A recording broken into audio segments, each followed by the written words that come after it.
Hi, my name is Jenny. Welcome to my channel, JK Star A Reader. Today I am doing my Asian TBR, my Asian Readathon TBR. These are the books that I want to read for the month of May to celebrate Asian Heritage Month. So let's get going. The first book I have to show you, it is Crying in H Mart by Michelle Zauner. So I've been meaning to get around to reading this book ever since the hardcover copy was released about a year ago or so.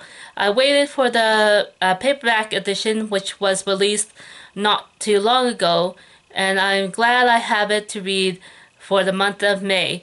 I know it'll be a little bit of a sad story to read, as it is a memoir of the author leaving her job and returning home to Oregon to look after her mom as she has become ill.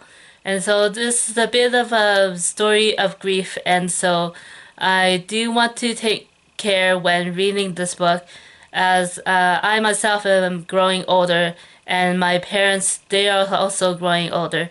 And so this is something to be thinking about at this time, even if it's something that might be too as difficult to think about, even though it's something to really consider. So yeah, Crying in H Mart by Michelle Zauner. Next I have The Plague by Kevin Chong. So this is a book that was released a few years back, before the COVID pandemic, and since recently I've read two fictional stories about natural disasters, focusing on plagues. And so I read Severance by Lane Ma, as well as Station 11 by Emily St. John Mandel. So I decided to continue with that project of reading fictional titles on plagues, and so this is the next one that I have, The Plague by Kevin Chong.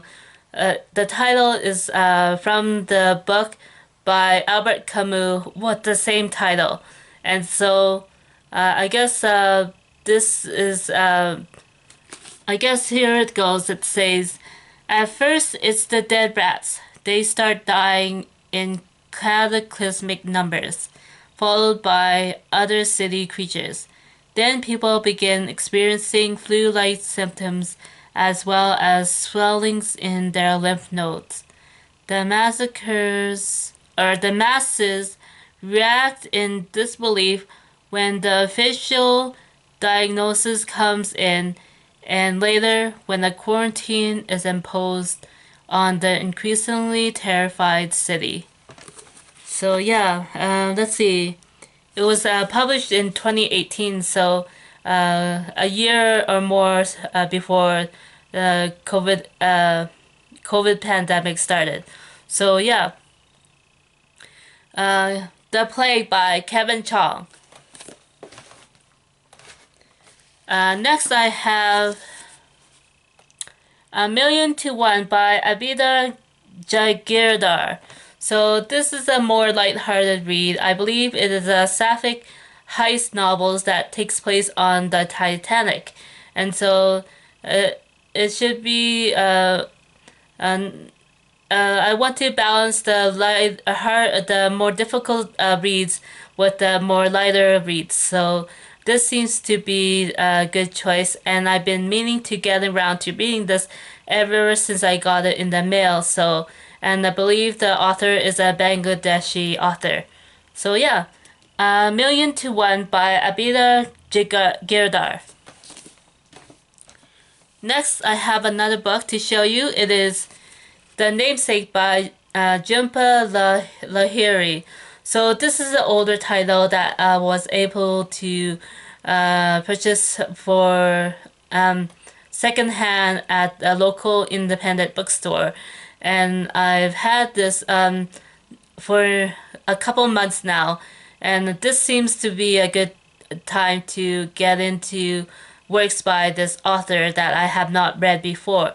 So it says on the back, Meet the Ganguly family, new arrivals from Calcutta trying their best to become Americans even as they pine for home.